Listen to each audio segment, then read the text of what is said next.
So today's interview is with two actors who are also longtime friends from me working at the Mountain Playhouse.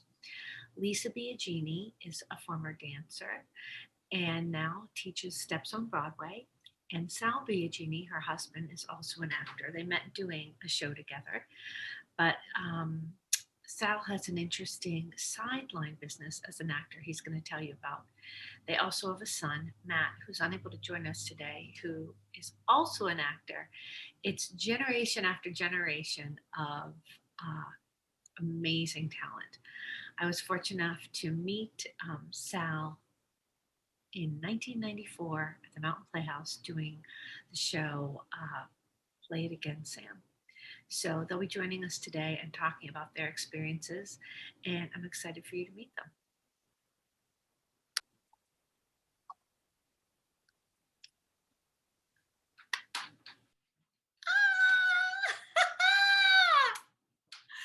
Oh my goodness! Can you hear me okay? Now we can. Can you hear us? We can. I am so tickled that you are here. It's so great to see you. Oh my gosh, I'm gonna get a little emotional. I know. A little I know. Yeah. I am. We feel the same way. No, I think I might get emotional. So just so you know, It's okay. my husband is downstairs working.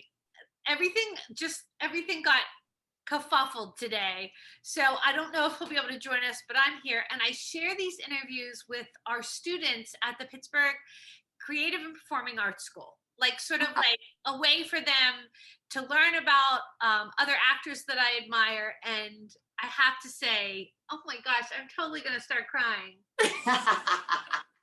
Wait. Always Are you verklempt? I am so verklempt. You've always All right. been two amazing humans.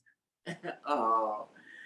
I'm going to introduce you. I'm going to give you like the formal introduction, and then I'm going to like just throw questions at you. Okay. For my students, I want you to meet Lisa Biagini. She currently teaches steps on Broadway, but a little back in her younger days, she began her career and got her equity card working with Chita Rivera right here in Pittsburgh in Bye Bye Birdie. She's also worked, wait for it, with Gene Kelly in Take Me Along, Donald O'Connor in Sugar, and Tommy Tune in Seesaw, just to name a few. She met the amazing man sitting beside her doing Fiddler on the Roof, and they both have performed all over regional theater. And Sal has done many, many productions. Just to name a few, Lovers and Strangers with Sid Caesar, the first national tour of Big River, which I saw him do, and it was one of my favorite shows I've ever seen. Then he made his Broadway debut in the same show, Big River. They are amazing. And a little side note, Sal is going to tell us a little bit about another part of his career that is a really unusual and unique story for an actor to have sort of a sideline business. I'm not going to give it away. Their son, who was unable to join us today, I also met when he was just this big at the Mountain Playhouse. That's where we all met in a show. I met Sal doing, I believe in 1994, doing Play It Again, Sam. And then his son joined us that same summer in Life with Mother, where I played an Irish maid, something like that. But this family is the modern day Luntz, Cohans. They are, and the more research I did, I'm actually going to take it back to how it started. And I'm going to start with Lisa, because as I started researching your family, I was blown away. So let's give them a round of applause.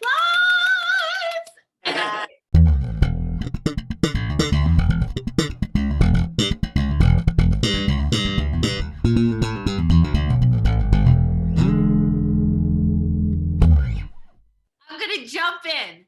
So Lisa, Yes. tell me about your father. Well, my dad was what's really extraordinary, because he was a dancer who was trained. First, he was a jitterbugger he was a great jitterbug dancer in the 40s.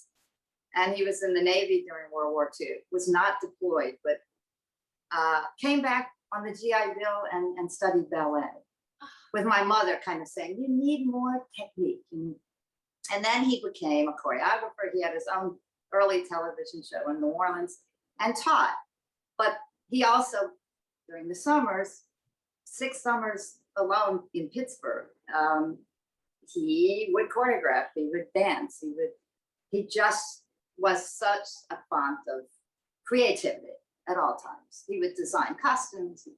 So anyway, we would go to Pittsburgh every year, and that was our summer vacation. Other kids went to camp, and we went to Summerstock, we used to say.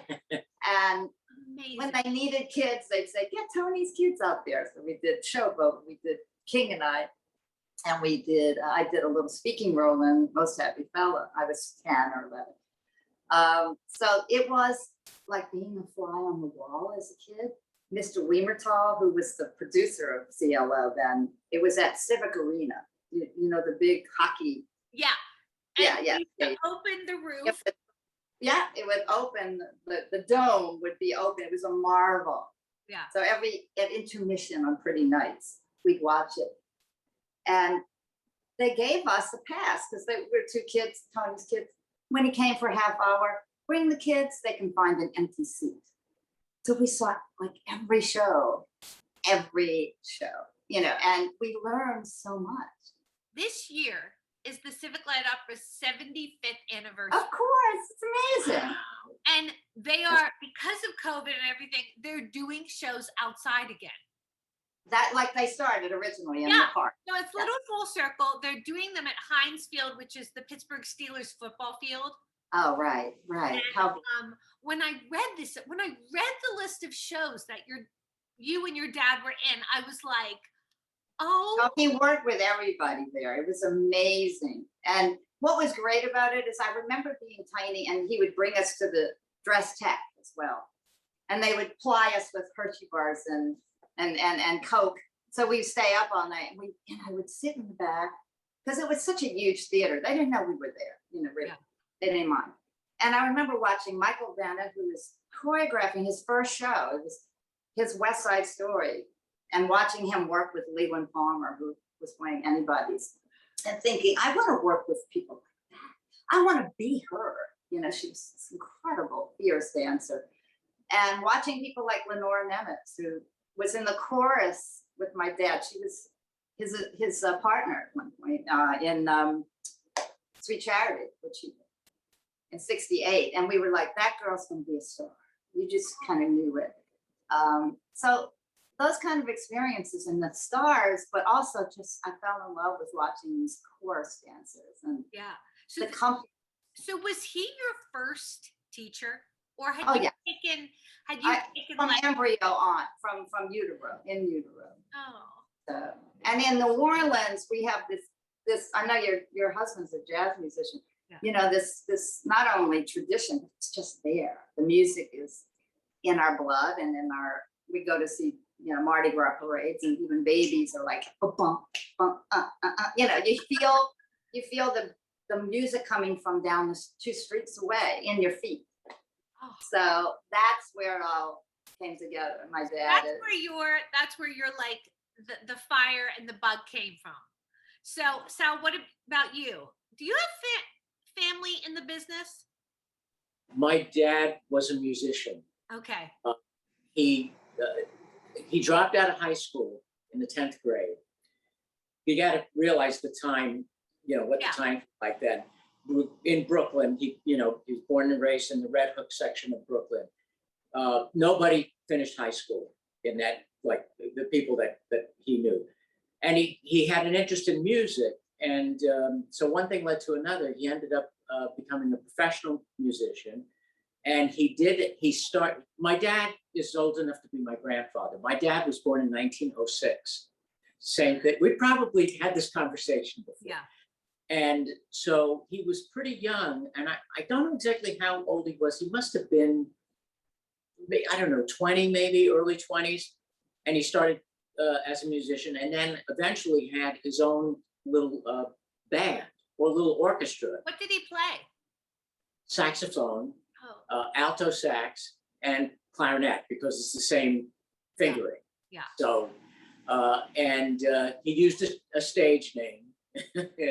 So yeah, he called himself, his name is Joseph Biagini, but he used the name Joel Genie and his orchestra.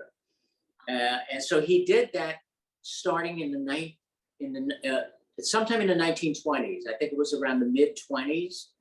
So continued to play, work as a musician up until the beginning of World War II. Wow. And in World War II, he couldn't be drafted because he had a problem with his ear. He had a perforated eardrum. Yeah. But instead, during the war years, then between 1941 and 45, he worked in a couple of different defense plants. I think one was Westinghouse, the other one was DuPont. So that's what he ended up doing during the war, because he wasn't in the military. But he never went, but that was his time as a musician. After the war, he never went back to it. And he never picked up an instrument until he was much older. So he decided to buy a saxophone again, much later in life. So my brother and I got to hear him play. So where did you get your bug for performing? Do you think it came from your dad as well, or do you? I think that there was an influence there, because he called himself not just a band leader and a musician, but a kibitzer, a Yiddish word, because he used to do little sketches with the other members of the orchestra. Yeah. So it's almost like he was a musician and a bit of a comic actor as well. So I think there probably was a bug there. Yeah. My mother had a beautiful, a lovely singing voice. And I think that might have influenced me in terms of my singing background. Yeah. And she actually cut some records, and I got to hear them when I was young. So And she taught you how to sing in Italian. Yes. Oh, wow. so she taught me, Italian pronunciation, because I'm first generation on her side. She emigrated from Naples, Italy, when she was 20 years old in 1935. Gosh, that's amazing. So, and those were, and I have to say that those were influences for me growing up. Yeah.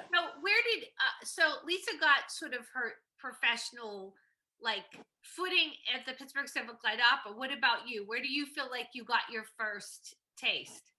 Well, in college, at first I was an astronomy major, and then the math got really deep. He wanted to be an astronaut. When I was a kid, I wanted to be an astronaut, because those are the glory days. I mean, for NASA, the Mercury, the Gemini, the Apollo, the moon landing. Neil Armstrong and Buzz Aldrin landed on the moon when I was 17 years old. Oh, yeah. And I was just glued to the television set. So, and I remember it like it was yesterday. But then my interest started to shift while I was in college. Then I thought maybe I would change my focus, and I thought I might end up teaching high school English. So I became an education major. And then that lasted a while. I had to take a speech class for that, and that sort of turned me on.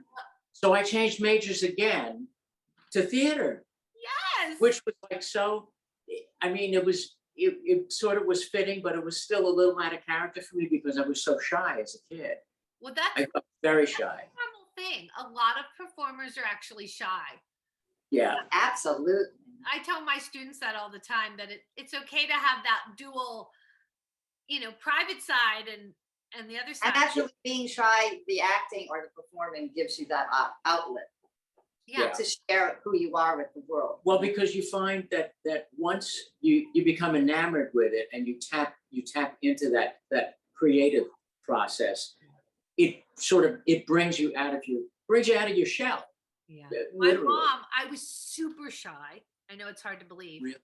And she was so worried about me being so introverted. She put me in a summer theater camp. Oh, wow. And that was and true story. it was just like this ragtag bunch of kids doing sort of a show piece together. And I got cast as a part that I went home and cried. So the show was called Dorothy in Storybook Forest. So it was sort of like Into the Woods before, you know, Yeah. or Shrek, you know, all those characters mishmash. And Yeah. like, why are you so upset? And I said, I was cast as Miss Piggy. And I'm like, well, why is that a bad thing? And I said, I mean, they must have made it me because I look like a pig. And she said, no, Chris, they made it because you have to be funny. And I was funny at home, but then, you know, and I was like 9 years old. I went up on stage and I did it, and the audience laughed, and I was like, yeah, oh, this is a thing. This feels good. This feels good. That connection. That's what it all But is. I was the same. I was really shy, and it was Yeah. yeah. You have to cross that barrier, get over that hurdle. Yeah. Where did you go to schools? University of South Florida in Tampa, Florida.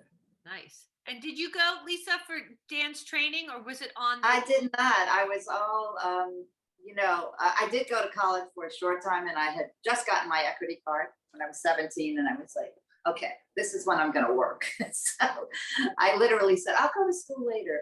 Kind of regret that in a way, just because, you know, later in life, but you can still go. what happened is I found one thing led to another. So I always say everything I learned, you know, all my vocabulary, the good vocabulary is from Stephen Sondheim or, you know, Oscar. I tell my kids that there's not one path. There's not. You learn, you learn can a learn lot. on the job. You can learn, you know, there is not one path, you know. And everything you do, this is another thing I found as looking back on things now, because I think you asked me to think about that. And what I teach now is that everything you're doing, whether you're actively working on your art, you know, you have times in your life you may not, for financial reasons or whatever. You're informing that thing that's within you, and so you're going to have that to bring more nuance to what storytelling is for you. Yeah. And I think. Oh, I'm sorry. Go ahead. I just think it's important to tell kids that. Yeah. How did you transition from being a professional dancer to teaching? How did that happen for you? Because it's not for everybody. I agree. I didn't know I wanted to teach, but with my dad, I grew up to be, when he would work, I would often be his dance captain or his assistant. And so being a dance captain is tough, you know, because you have the two hats. You're in the chorus, you're in the show, but you're also, by the way, you know, that little improvement that you put in the number, no, you have to clean that up. So you learn to put that different hat on, and you have to teach. You have to be able to teach the combo to a replacement, whatever. So I learned how to do that that way. But I wasn't. My dad had a studio. I was a studio brat, so I thought, no, I'm not going to do that. I'd rather perform and then find something else. So it really wasn't until in my early 50s, to tell you the truth, I went back to class after some years. And Luigi, the famous jazz teacher, was my dad's colleague and friend. And he was my dad's friend, but my dad had passed away. So I go back, and he, at that point, Luigi was still teaching at 80 years old, and he needed some help. So I would be there, and they would start nicknaming me Luigi's dance captain, because he would say, what do we do? What's that count? And I'd say, a 5, 7, 8, and 1. You know, like I'd remember what he had just done. What did your dad kind of do? Oh yeah, his notebook. So I had a memory for how to break down the combos that Luigi was improvising. It was like all registered. Everything I had done came back, and it was in service to my dad's friend who needed the help at that point. And he would say, I want you to teach for me. You know, you get me. I don't need to teach. I'm just happy. I came back to it purely for the joy, which was, again, if you go back to why you did it to begin with, I tell my students that, don't forget, come back I want my class to be where you come to remember why you dance, which is completely primal. You know, I don't know why people dance. Maybe it was around to ask the gods, you know, for a good crop, or, you know, whatever, or for mating or whatever. But you do it from the time you're a child, a baby. You don't even know what dance is, but you do it. And I want my students they get lost sometime in the audition process that knocks them around.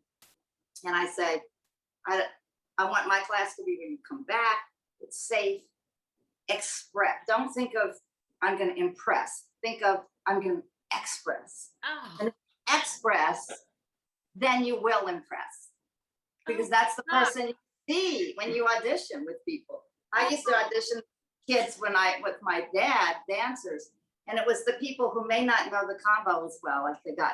But if they're in that music, that's where your eye goes, because they're really honestly expressing. So I think that's the thing I've learned, because I'm older and I'm wiser and I can look at it that way. That is, I knew when I reached out to you, I knew you were going to have a little gem. And right off the bat, man, that's what class should always be. Exactly. To not impress, but to express. Right. I see, because I see need a t-shirt with that on it. Yeah, I see those people are so covered. You know, they're covered and they're doing what they think that other. The other thing is, we're very good friends with Chita for many, you know, decades and decades since I was a kid. And she would always say, stay in your lane. Do not be looking at everybody else and going, oh God, okay, well, I can't do that. You might learn from watching them, but stay to yourself. Be in your own lane, because then you're not copying.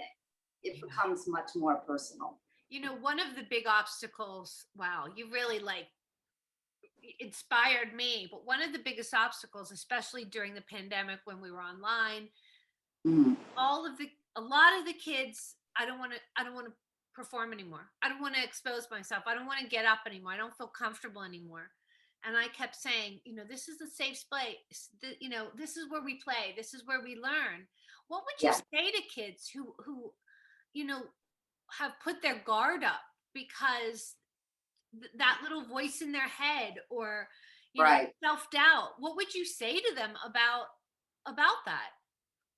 I just think that trusting, you know, we all go through changes, a mood, or, you know, our lives can be disappointing or whatever, but when you can come back to the safety of your expression of whatever you're feeling, whether it's singing, acting, or dancing, you know, it is a safe place, because it's this, like the shy kid, it's the safe place to express, because you have that portal of the work, and in order to pour that in.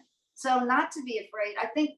I think the two dimensions of working, and I have the same experience teaching, but I teach adults. But, you know, I think of young people who are in middle school as really kind of like adults in a lot of ways. You know, I know from raising Matt and everything and his friends. So I think when I thought, I can't do this, I can't teach in the same way. How can I do that on Zoom? There's people, it's hard two-dimensionally. And then I realized you have to talk about that. It's hard two-dimensionally. And I still say to them, I salute you. You are learning things that are so much more difficult.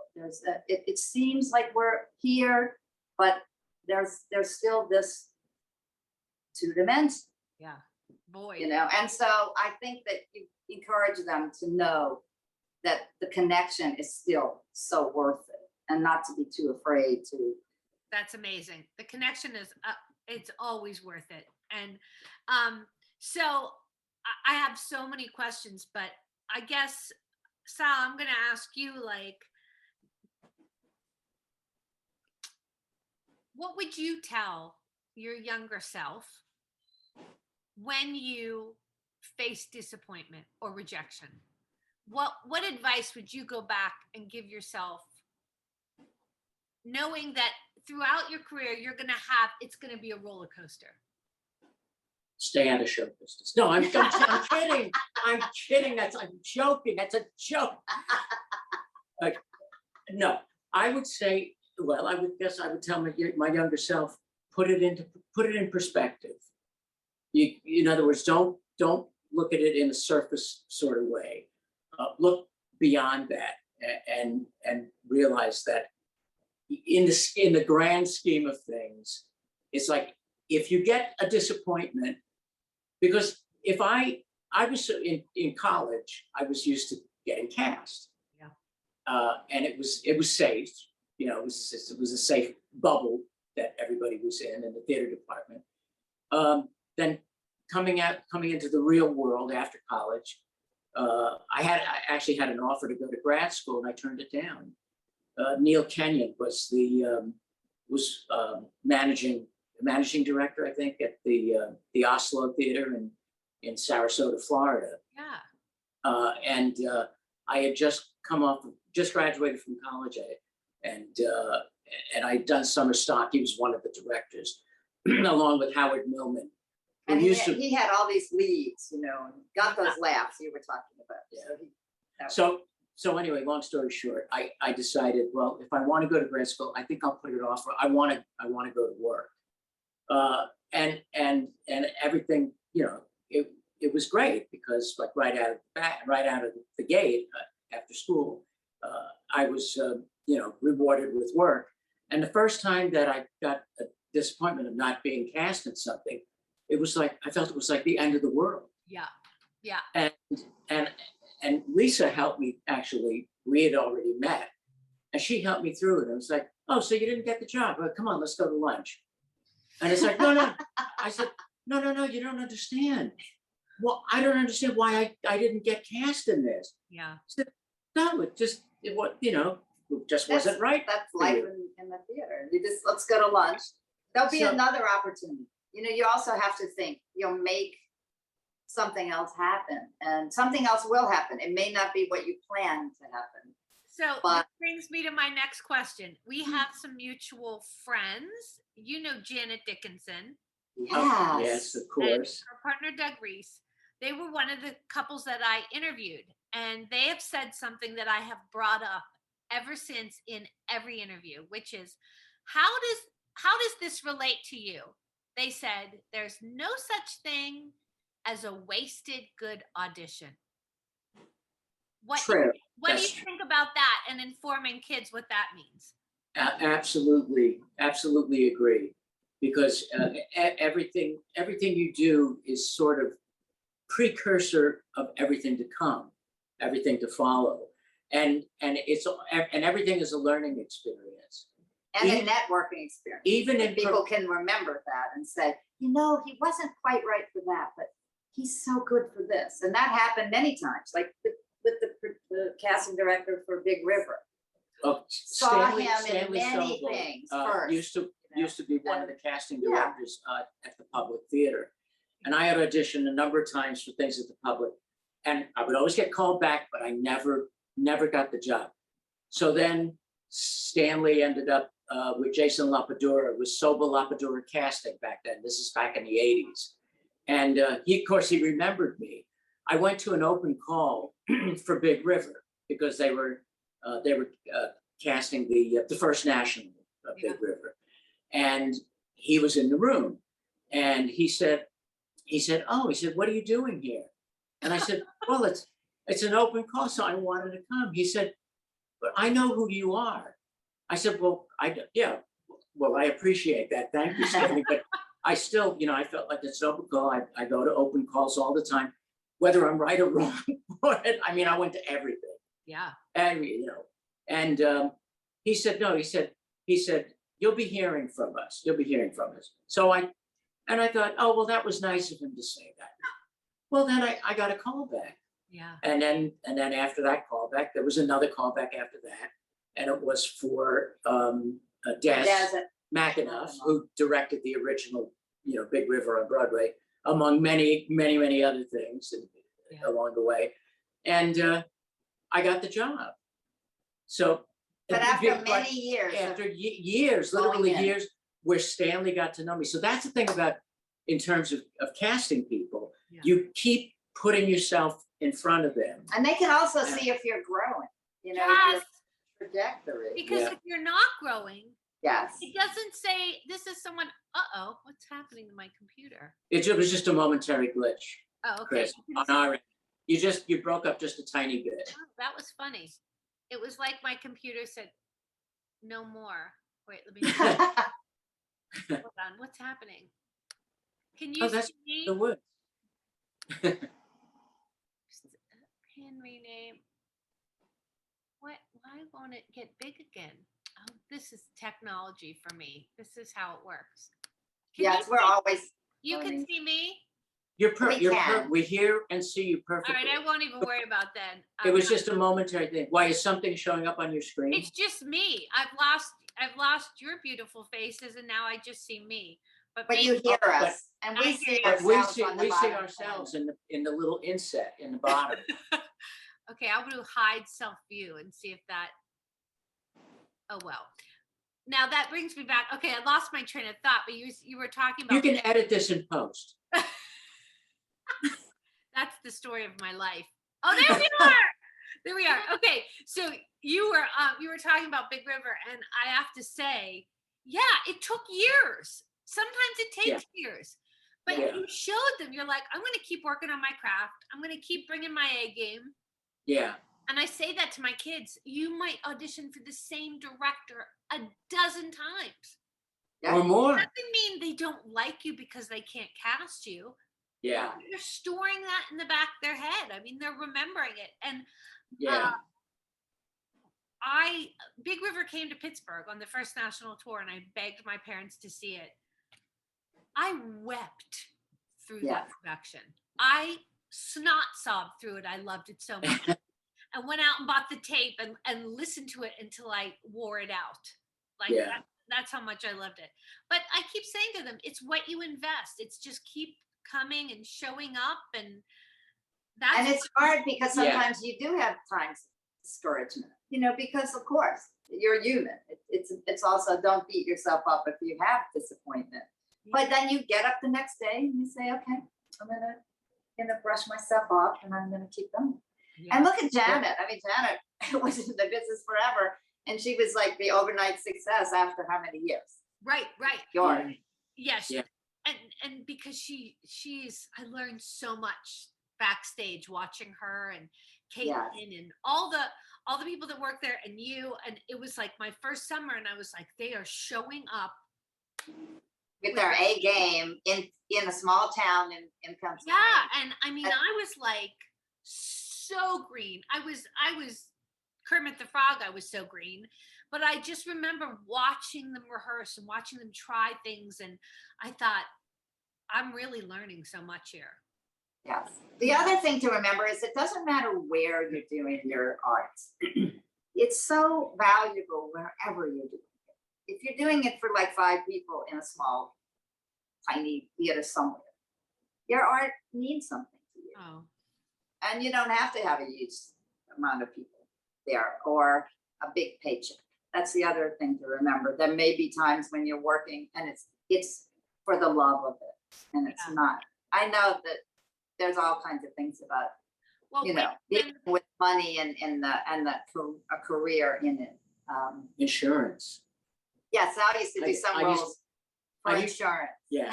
I say, I'm going to do this show, but I'm doing it And people go, why are you doing to that? get the weeks to get insurance for the next year. yeah. So for my kids, who when you are a member of the union, one of the things that being a member of the union is that if you work so many weeks, you get health insurance.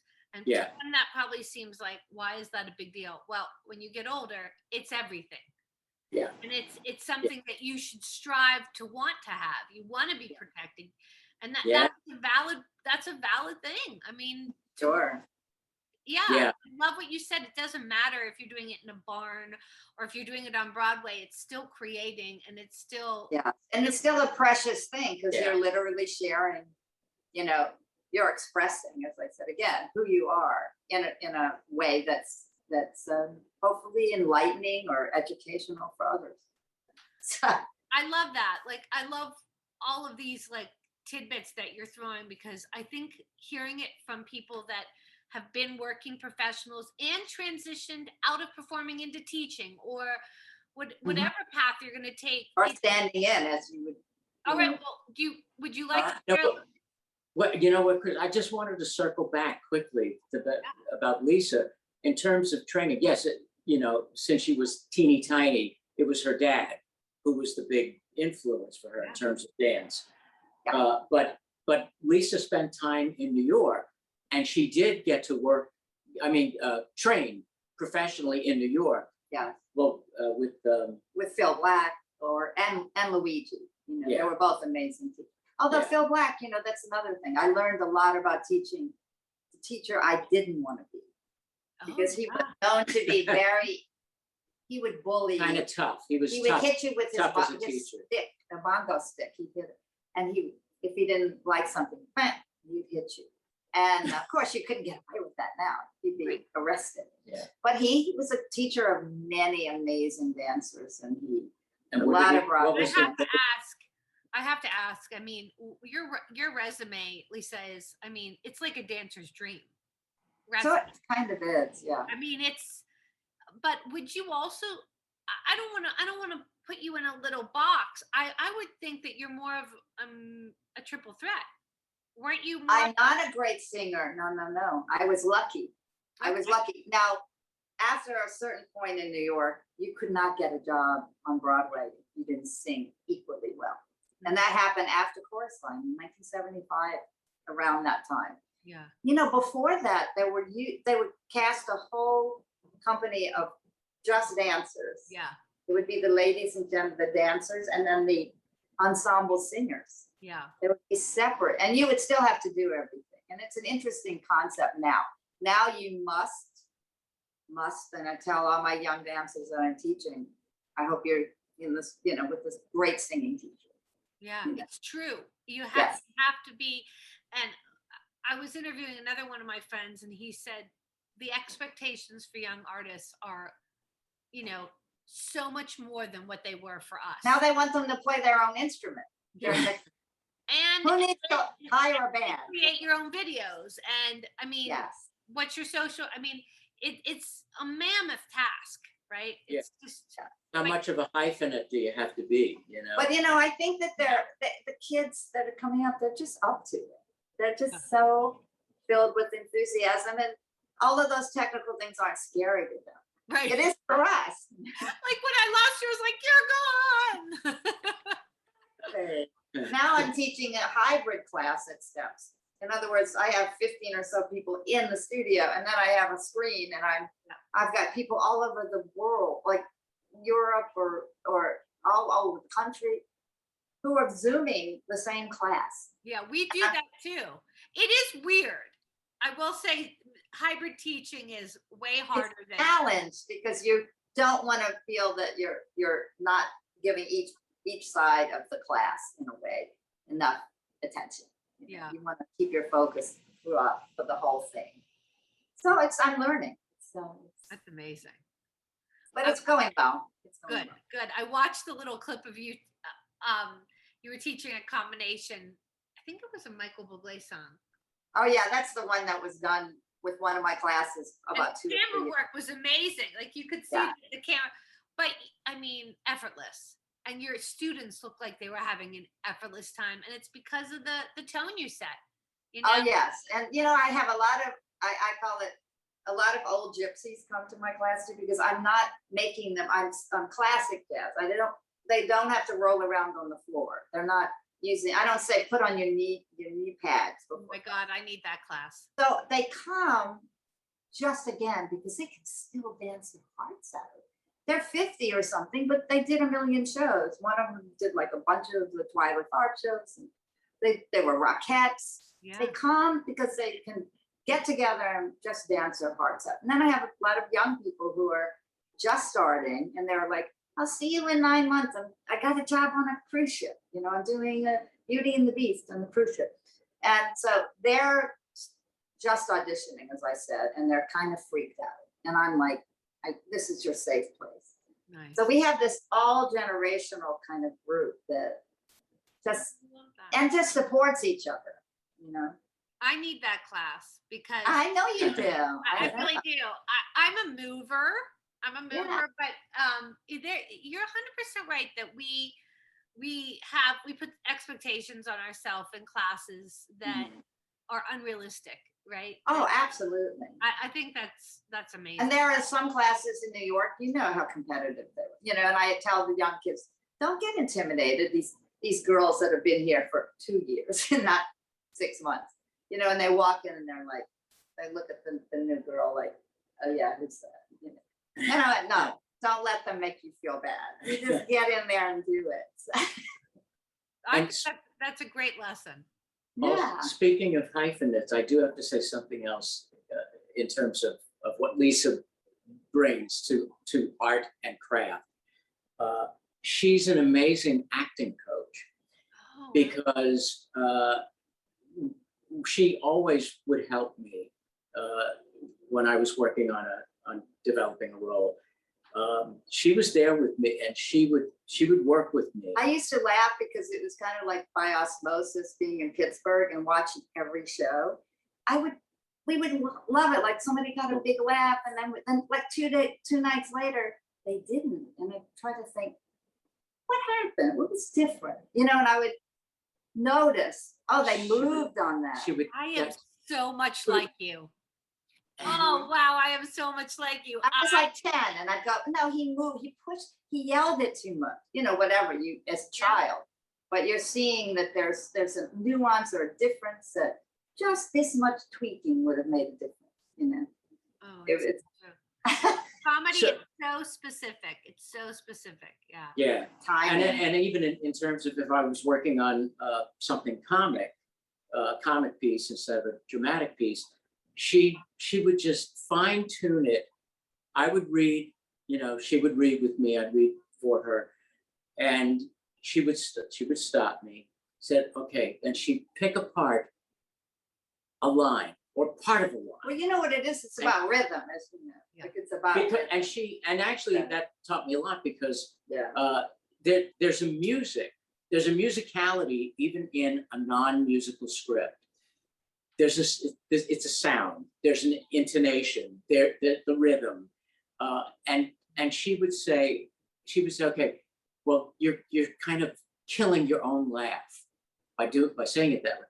And it's not that she would spoon feed me, but she would lead me to it, which actually reminded me of my favorite theater professor in college was Paul Massey, Massie, who's an amazing teacher, and in his time he was quite an amazing actor, and I was lucky enough to have him at USF as my favorite acting teacher there, and the way that he would not want to spoon feed you, but somehow find a way to lead you to it without saying something. He was like that too. He would you could see, like, if I used to imitate Paul all the time, and he would be like, so what you want, what you're trying to get at here is, because he didn't want to just blurt it out. So there was always this long pause, but you could see him like trying to. But he cared so much, and yeah, a good teacher, there's actually so much joy and satisfaction when you just lead them to water. Yeah. Yes. The payoff for the teacher is so much better when you lead them and then they have the aha moment. Exactly. And Paul was so effusive because when he saw you get it, he'd be like, yes, yes, that's it. And then it was like, oh my God, all this positive reinforcement that washed, like a tidal wave that washed over you, you know, it was just. But that's the kind of teaching moment, learning moment that people remember, like how many years later. Exit. Oh, I'll never. Always. Yeah. You remember the earliest moments like that. And to tie it in, it's because they took a chance, right? They trusted their teacher and they took a chance. And I always say to my students, as I try to draw them back out into the world of the living, leap and the net will appear. Leap. Just yes. leap. Yeah. Everyone will pick you up. Everyone, it'll happen. And I just so appreciate your honesty, because sometimes you do have teachers that draw it out of you, but sometimes it's on you to find a friend, a partner who you trust to help hold it out for you. She was Well, always. we used to call it, it was fun for us to do. We just talked, we loved improvising and playing with stuff. And he'd still, of course, listen to his director and all the notes and everything. But it was just fun to play. It's just that what learning. she would Because impart to me was even more detail than I would get from a director. yeah. Because in You can't talk rehearsal about process, only your part for yeah, you only have Okay. so much time, your time is limited. But she would spend hours and hours, and she was like my biggest So again, asset. it's like I wasn't dancing or acting at that point. That was when I was young mom. You knew me then. I wasn't talking about my own work, but I was staying creative by doing that. That's And I encouraged her to actually offer herself as a coach to other people. She never was interested. She said that she Yeah. only wanted to do it for me. Aw. So I guess she had her hands full with me. So, but it actually was always an amazing process. It was a big part of that part of our relationship. That's the other thing, as you know, relationships are just a long relationship. We've been married for 41 years. Yeah. And it's just so precious because again, it's like that same road. It's staying present. Yeah. and Dealing with everything. Being married to another artist, I mean, there's a wonderful shorthand. There's a wonderful Oh, yeah, totally. that you don't. Yeah. I mean, I totally get it. I totally get it. Yeah. And I think it's really special. I would like to hire you as a coach for me, as Mhm. I'm working on something. I could use your comment.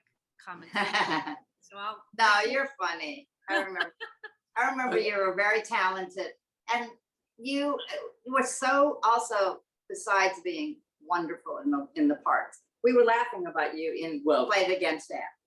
How I funny always you were. go back to Mountain Playhouse and think of us in Played Against Sam, and how much I always look forward to that. There was one scene in particular about the art in the art museum, the Jackson Pollock, and you were the girl, and The depressed and of course, girl. The you goth, know. the goth. The goth, before goth. Yeah. and I was encouraged to to go Trying up and pick talk to up, you and try to try some pickup lines.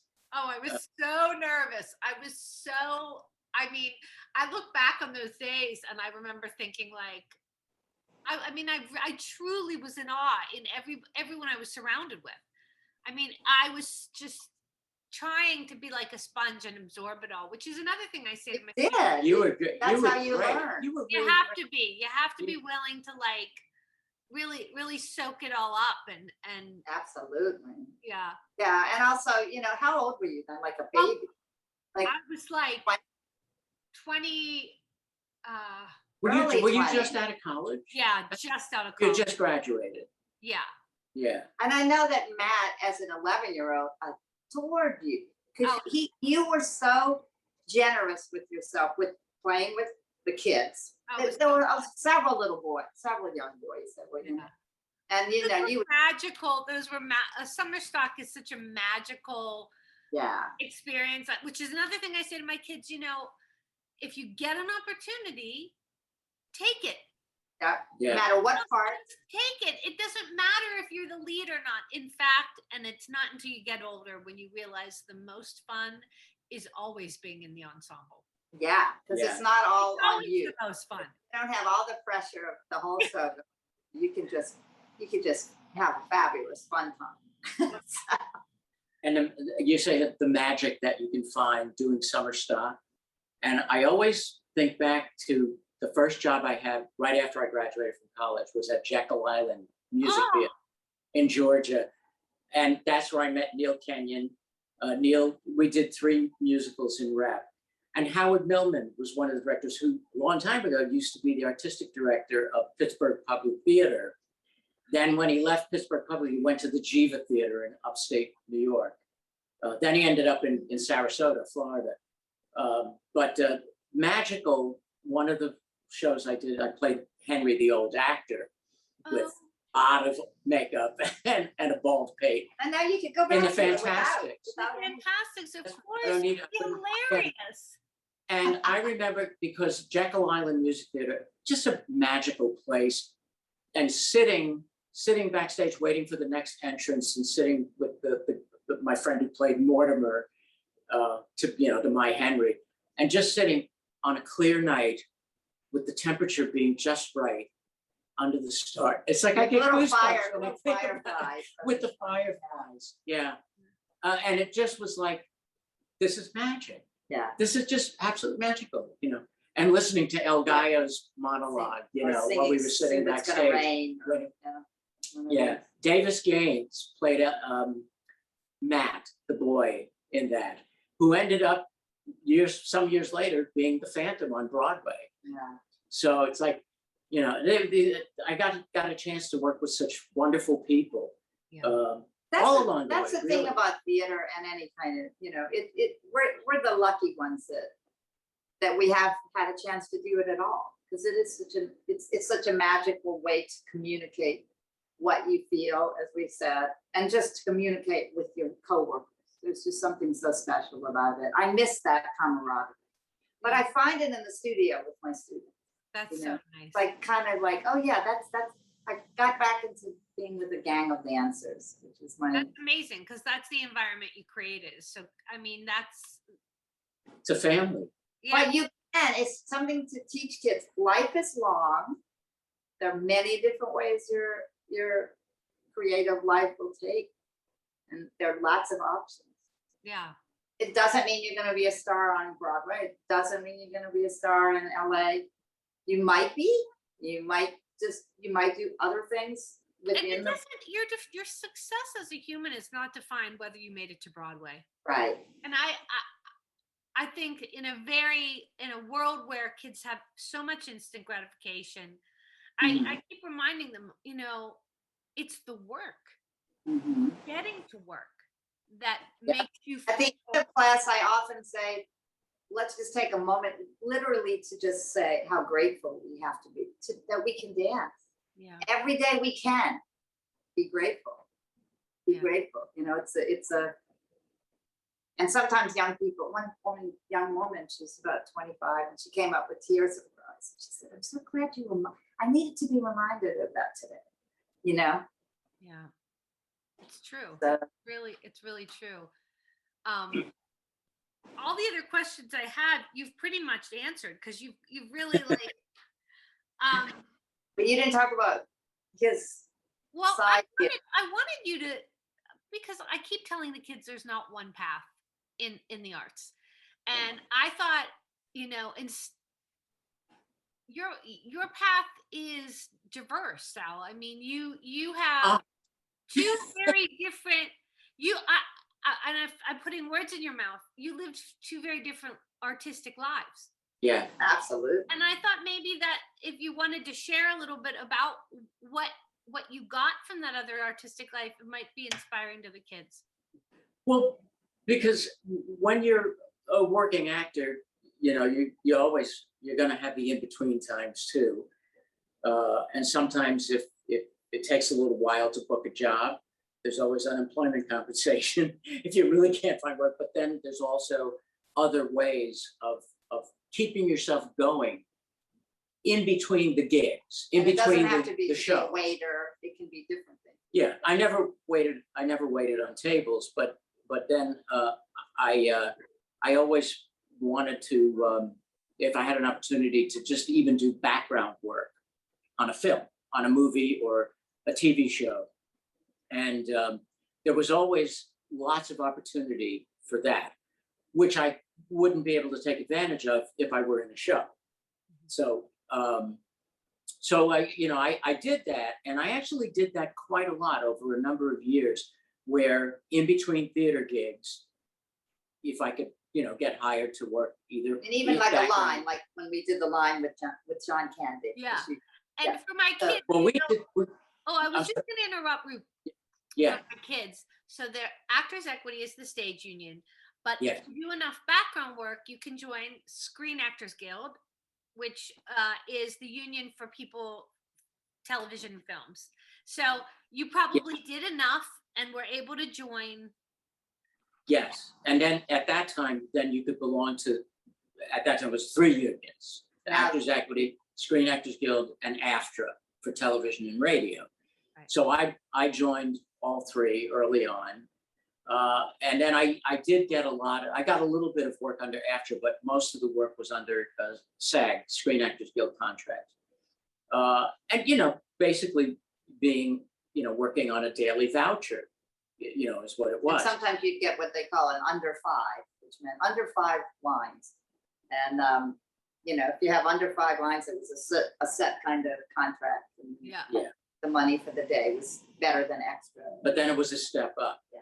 But then also, there was a little bit of a step up if you got hired, not just for background work, but if you were hired to be a stand-in on Can you set. explain to my kids what a stand-in is?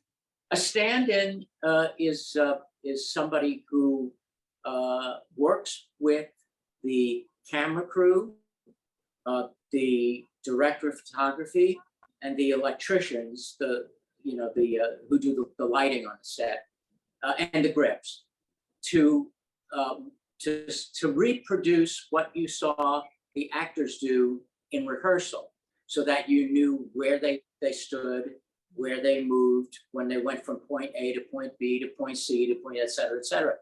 And the reason that they use stand-ins is so that the actors themselves, who are playing the parts in the film, don't have to be there on set all the time. So it's a convenience for them.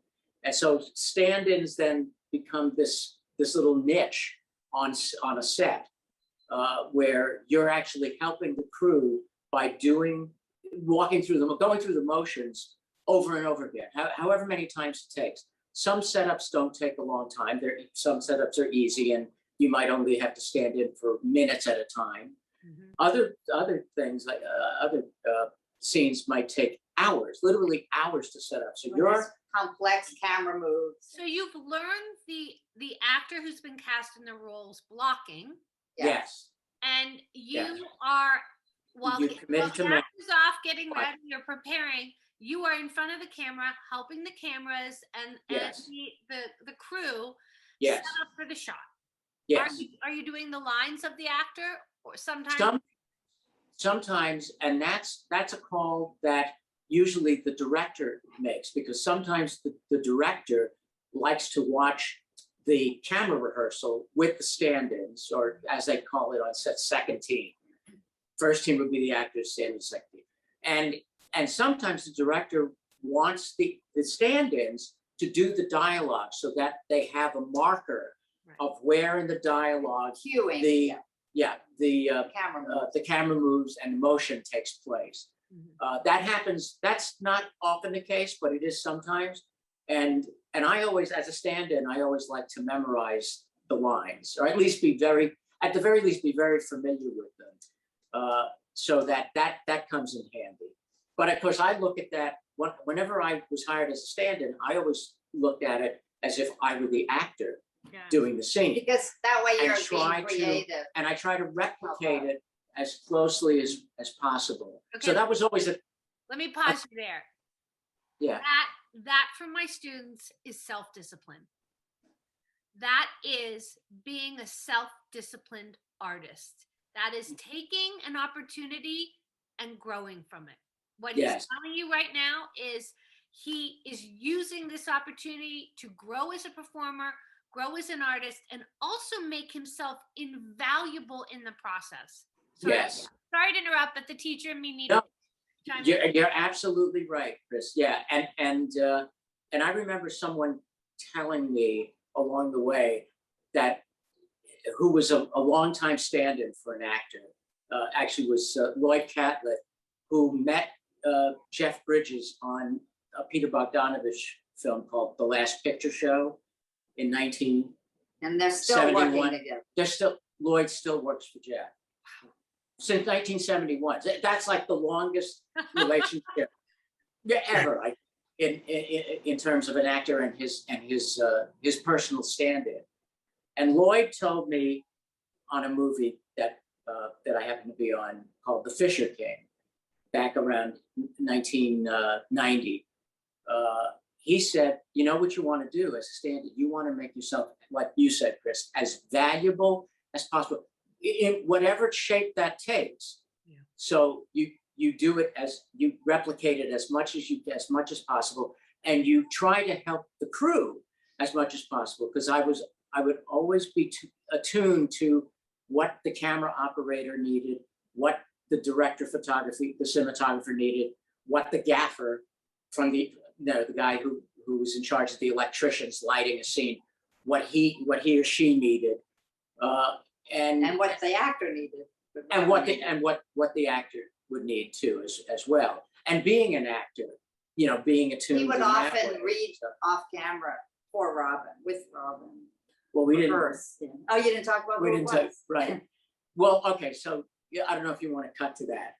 No, we're very okay. So here I have this humble kind of, what I would call modest theater career going on, and I had already done Big River on Broadway, and then some off, and then some off Broadway stuff too. But a lot of the work was always out of town, in either regional theater or dinner theater at that time, which was a big thing. It was still a lot of work to be found there. So I would always look for the opportunities, like I told you, the in-between jobs, and I had done a lot of work for a casting office in New York on different films as background, and occasionally as a stand-in. So I got an opportunity to work with as a stand-in for Robin Williams on a movie called Cadillac Man. So that was back in 1989, and I had no idea. I had actually met Robin a few months before that. I got talked into auditioning for an improv group called First Amendment Improv that had been around for a number of years down in the Village. And the woman who ran the company was very interested in, she called me back a couple of times, and finally she took me aside and she said, I want you to actually become a member of this ensemble. I don't want you just to do like the classes and the seminars and that kind of thing. She said, I want to work you into the company. And it was like, kind of threw me for a loop, and then one day I get a call from her. She wanted me to come to like all the rehearsals that the improv group was having. But I get a call. I'd only done that maybe 2 or 3 times. I get a call on a Saturday afternoon. She said, when you come down to see the show tonight, I might put you in the show. And I was like freaking out, because I don't think of myself primarily as an improviser. But she apparently had more confidence in me than I had in myself. So she said, come down tonight. She said, I'm not sure, but I think you might end up being in the show.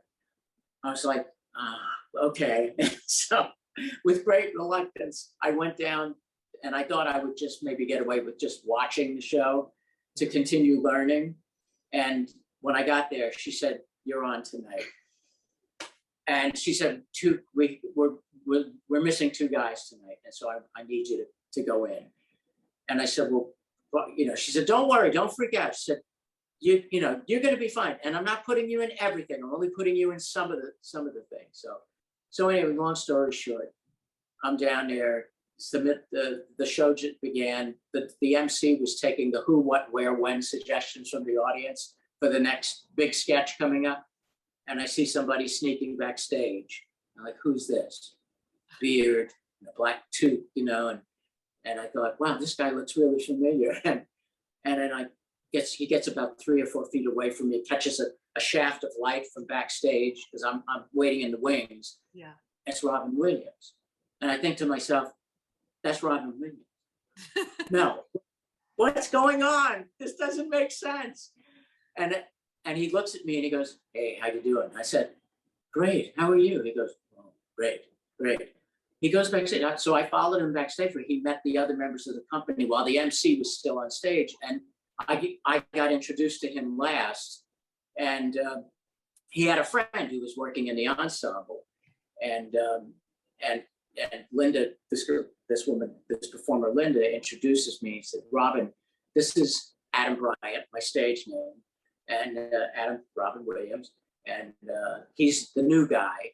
And he's never worked for a paying audience in an improv club. It's like only on stage in a theater. So Robin shook hands with me. And when he shook hands, he wouldn't let go. He said, hey, you're not nervous, are you? And I said, well, sir, if you must know, I'm scared S-less. I know this is PG, right? And he wouldn't let go of my hand. And he said, hey, there's nothing to be nervous about. And he said, hey, you just go out there and you don't think about it. You don't plan. You just open your mouth and it's going to come out. And don't think about it. Don't plan it. And you're going to be fine. It was like in one breath, he said that. And I thought, wow, well, if he says I can do it, maybe I can do it. So, well, it was just the most surreal thing, the most surreal night, because who expects Robin Williams? Literally, he dropped, because he drops in on comedy clubs. So this night, he decided he was going to pick First Amendment down on. Did he look at you and go, "We look alike"? Backstage. Yes. I mean, at one point, everyone was on stage except the two of us, and we were standing next to each other, and we were kind of, that stance, Robin. I know I'm out of the shot here, but you do this kind of thing. Robin said, we caught ourselves in a mirror that was standing there, and we realized we were both standing there, and we kind of went like that. And at that point, he said, has anyone ever told you that you remind them of me? And I said, yeah, I would get that from time to time. After a show, people would come, backstage or at the stage door, and they say, you know who you remind me of? And it's like, let me guess. So I told him, I said, yeah, I do get that. So anyway, okay, so that was just like such a surreal night. Okay, so then Cadillac Man is going to be shooting in New York, right? And the casting office calls me, are you available to stand in for Robin Williams? Now, there was no connection between the two. Oh my gosh. So that's how I ended up And doing when it. he saw you, did he remember? Okay, so, and the thing that I didn't realize until closer to when I was going to be, they had already been shooting for a week.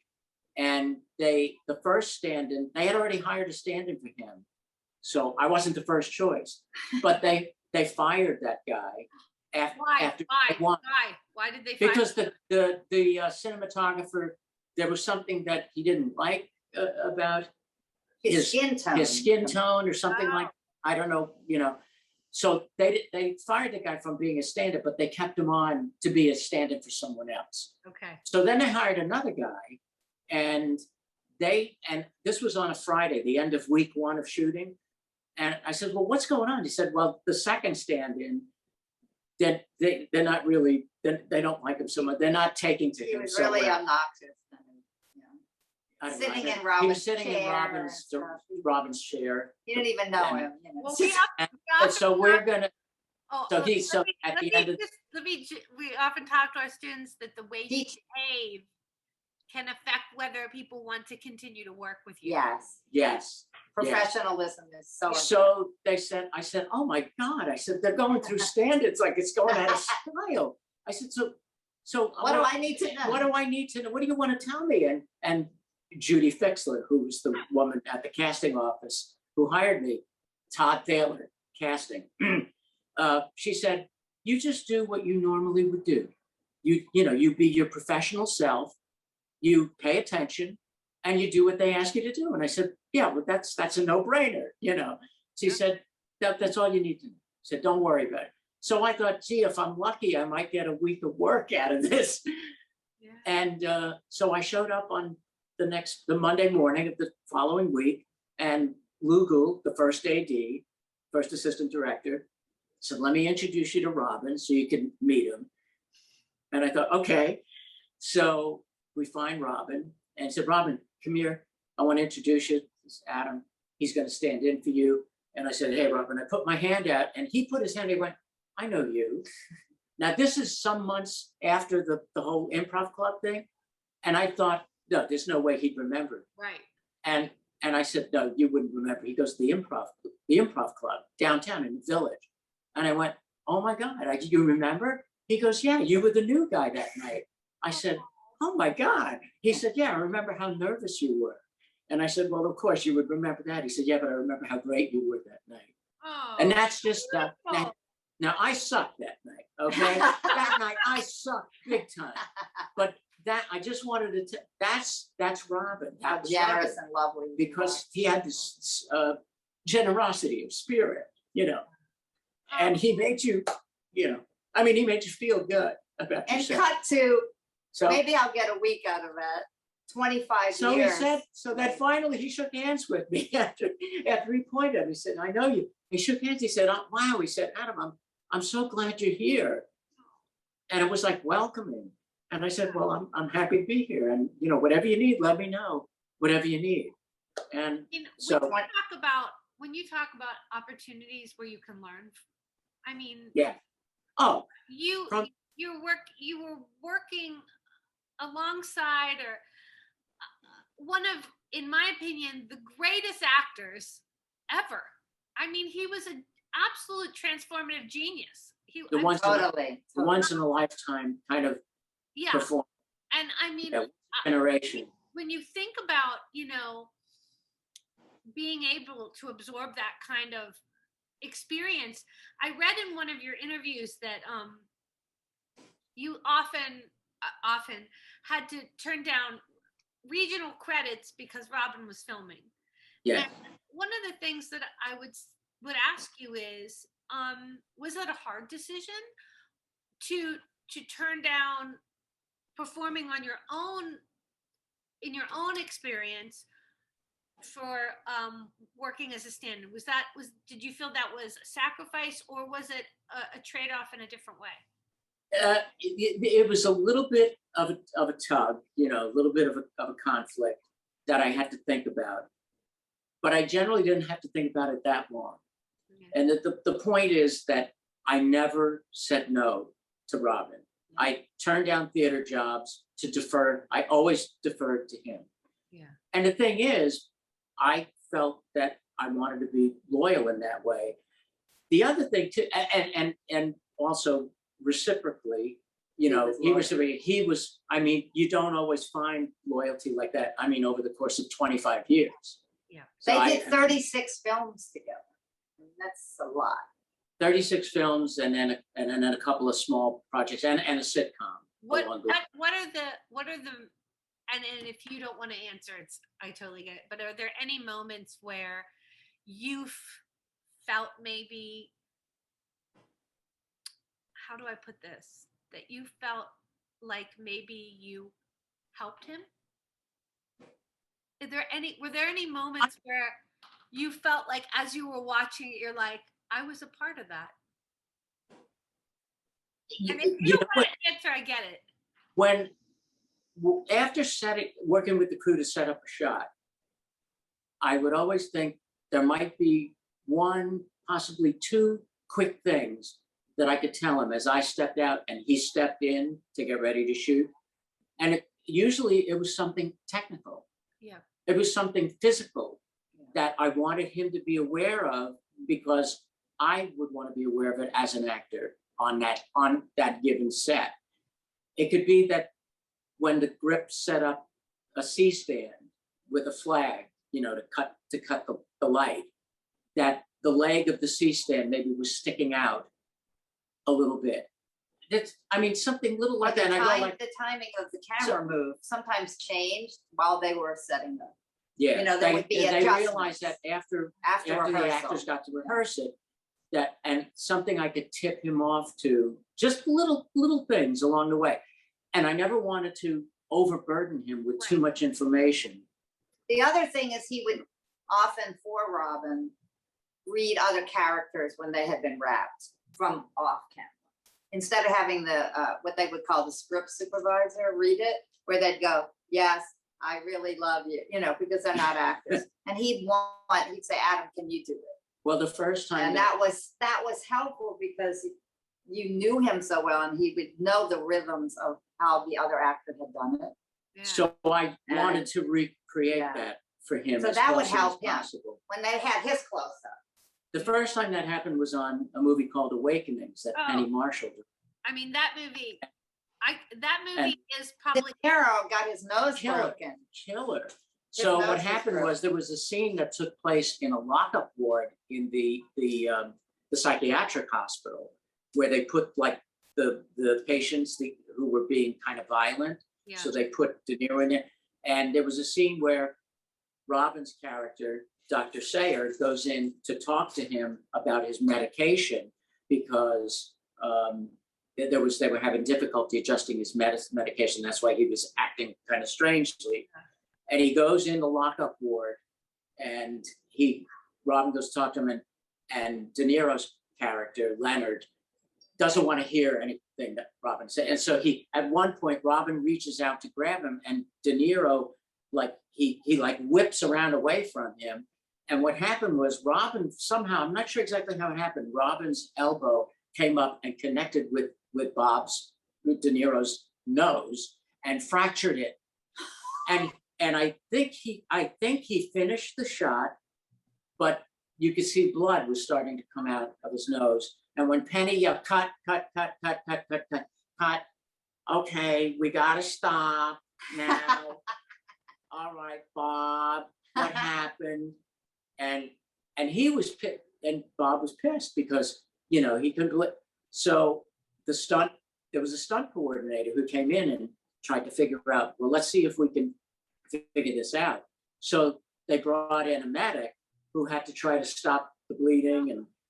And I can't remember how many more takes he did, but he couldn't go on very much longer because his nose was starting to swell. So they called it a day. They called it a wrap that day for De Niro. And Penny didn't want to lose time. So she was going to have the script supervisor read De Niro's lines off camera so that she could at least shoot Robin, and then she could plug Bob in once he was, healed and came back. It's kind of like a pivotal, very emotional scene, right? I mean, yeah, it's for where Robin it's to a point react, where so. After Leonard is sort of coming back to life out of the semi-stupor state that he was in because of the encephalitis, lethargic, of the sleeping sickness from the 1920s and 30s. So Robin said, do you mind if I have Sal do it? And he asked Penny and said, oh, sure, that's fine. So I knew De Niro's lines. I had the sides in my hand in case I needed to read them. And so basically they wanted a tight shot of Robin, and they wanted me tight to camera. So literally the camera lens is here, and I was right here because they wanted his eye line to be very close to camera. And I gave him the best Leonard that I could muster. And he did that many times. And after the first take, when Penny said, and cut, and the DP, the cinematographer, Miroslav Andrzejczyk, who was a very well-known DP, he came up to me and he took my face in his hands. He said, Adam, he had this thick Czechoslovakian accent. He said, Adam, you are actor. And he kissed me on the face because they were seeing something that they weren't used to seeing from the stand-in. Because I really wanted to try to nail it and give Robin whatever he needed. So basically, there were many times that those kind of things happen. Well, I think that and because it is an unusual is not the word I'm looking for, but a unexpected opportunity. Yeah. I mean, not many people in the world have that opportunity. That if you are open to unexpected opportunities in this business, you still have those magical moments. Yeah, yes. And you're ready for it. Yeah. You have to be open and ready for them. Whether it's, I mean, I come back to you, Lisa. I mean, I'm sorry, doing a show with Gene Kelly makes my head explode. Exactly. I was only 19 years old when that happened. Right? And you know, Yeah. if you're open to them and you are a person that gives, because that's the other big puzzle piece I keep trying to tell my kids. This business is this big. Yeah. This Yeah. big. I can Yeah. say I'm 1 degree Now, away. I always say there are only 13 people in show business, That's it. basically. That's probably We always know at least 5 of them. yeah. And I mean, I'm technically 1 degree away from Chita Rivera. I know You someone are. who knows Chita Rivera. So Absolutely. I say to the kids, you have to be an open, giving spirit. That's Mhm. what this business is, because you're 1 phone call away. A director will pick up a Right. phone and they will call and say, what does this person like to work with? And I mean, Sal, for you took an opportunity to the next level that most people wouldn't have done. And I think for kids, that's important to know. Seize the opportunity, but take it. Say yes, as the Yes. song says from 70 Girls 70. You know that song, Fred? Say yes. I think about that a lot. Yeah. If you're afraid sometimes or hesitant, if you say yes, you'll learn new things. Yeah. And like the thing about not being fearful Yeah, to yeah. to Like plunge you ahead. said, And if somebody the asked net me, will appear. The net will appear. yes, Yeah. if somebody were to ask me, what's the most valuable lesson that I ever learned from Robert, personally and also professionally, I learned it that first night of meeting him for the first time at the Improv Club, where he just dropped in to get his comedy fix for the weekend. I should say he was doing Waiting for Godot on Broadway that Mike Nichols directed. And it was his after show. This was Running after the down to curtain. play, This was to play. the late show at the Improv Club. So that was literally his comedy fix that he got that week for the night after doing Godot at Lincoln Center. So, and of course Mike Nichols, who he would work for in Birdcage with Nathan Lane later, some years later. Yeah, he was on that too. And so the one thing, if I had to boil it down to one thing, watching Robin, fearless, absolutely fearless, no net. Because when he said, you just don't think about it, don't plan it, you open your mouth and it comes out. But there's Now, also, of course, there's something I got to interrupt there, because that can be misinterpreted sometimes. Yes, yeah. I'll just let you, Lisa, jump in, because for students, what were you thinking? If you do that, if you're only thinking of that, you can make mistakes, and you have to make thoughtful choices, even though you're combining it with courage. bold, Courage. yet thought infused. Yes. Yeah. And I then guess. you also rely on your training. You rely on what you know. Yes. Who Yeah. is the important person telling the story right now? Yeah, the basics have to be there first, and then the courage of your own Yeah. belief. Yeah. Yeah, I have some students that are out of control, What No would name. you say to people like that? Well, it's funny. Luigi would always have a fun thing to say, and he'd say about a dancer. You have to be cool to be hot. Like people think I'm fierce, everything, But he would say, simple. Make them come to you, And that's something to remember. Draw the audience in. Be to cool to be hot. And there are moments then where you could pop. That's absolutely true. So are there any things upcoming in your lives that you're excited about creatively? And it could be anything. It can be, is there anything that is exciting you upcoming that you'd like to share? I think I take every class as a new opportunity. I don't take them for granted at my age. Yeah. I'm just thrilled that I can do it, but I'm so mindfully grateful every time I do a class. And at the end, when I watch that final round and the students get it, like they've gotten it, again, that complete joy.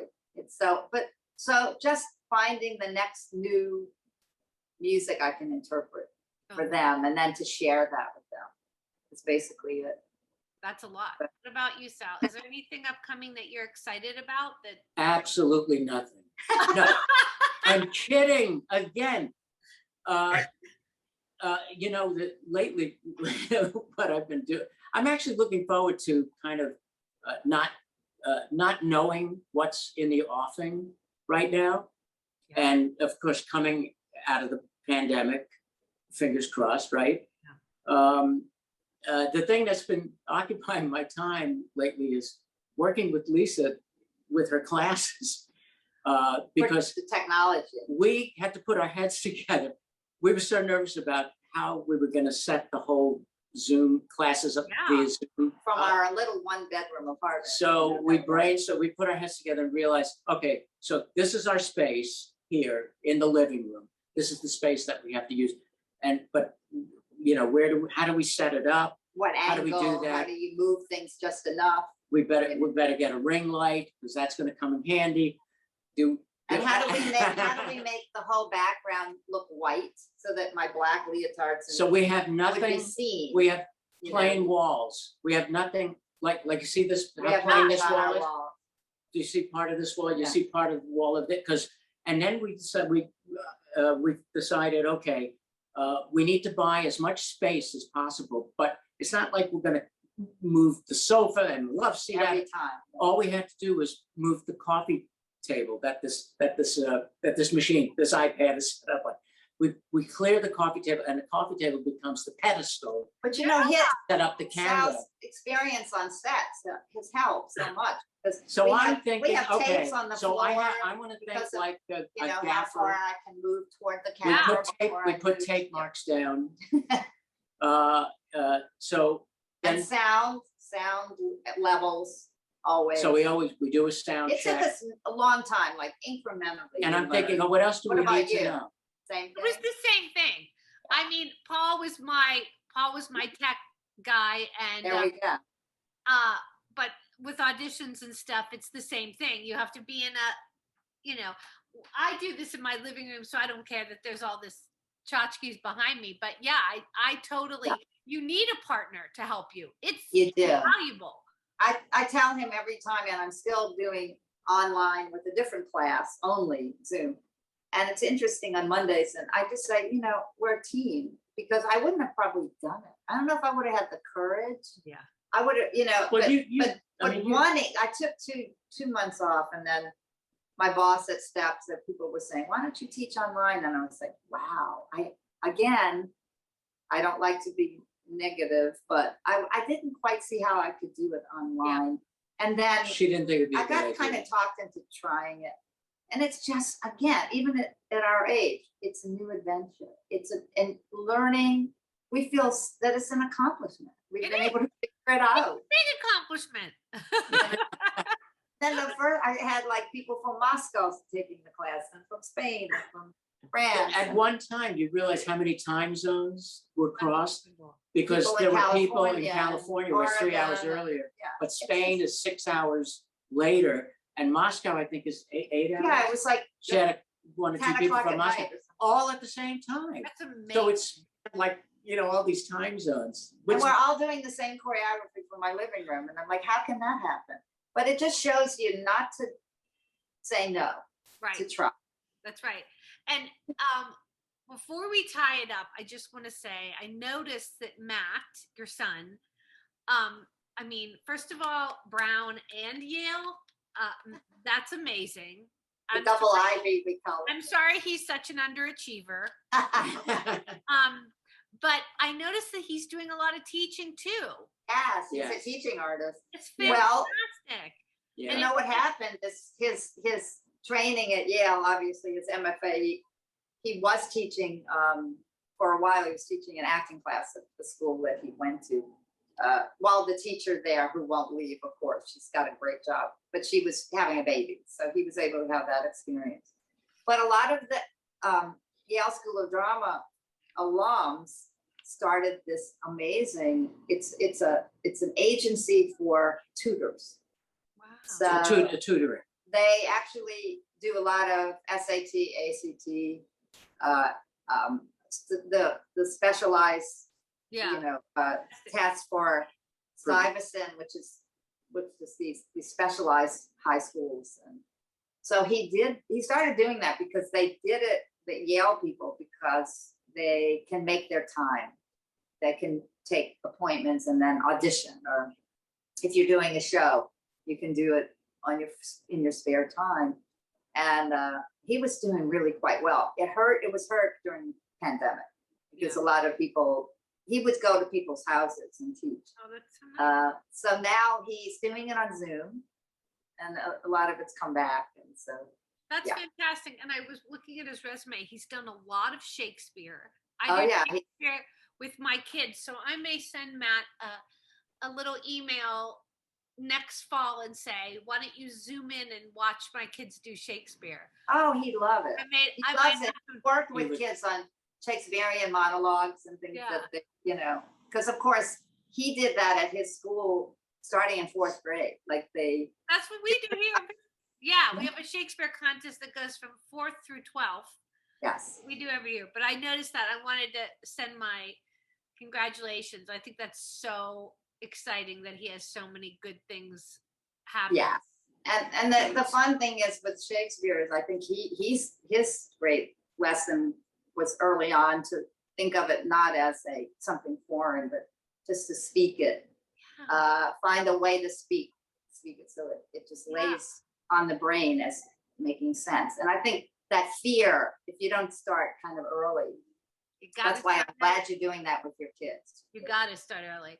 I'm gonna tie this up in a bow, but I don't want you to go anywhere. I just want to say to my students that will be watching this, please take in what you've heard today. These are two authentically, amazingly generous artists that you've seen take multiple paths in their life and still remain creative and fulfilled. And there's so much to take from this interview. I really hope that you all really absorb it all. Do you have any last parting thoughts before I have to say I'm so impressed with you and having known you at 20 and just an incredible young actress and such a lovely person. Still, what you're bringing to another generation, as well as keeping your own career going, which is thank you. That's very sweet. really impressive. Truly impressive and gratifying. Yeah. Yeah. Okay, don't hang up. But I always end the interviews by saying, "I love you both. Thank you so much. We love you. We love part you. of it.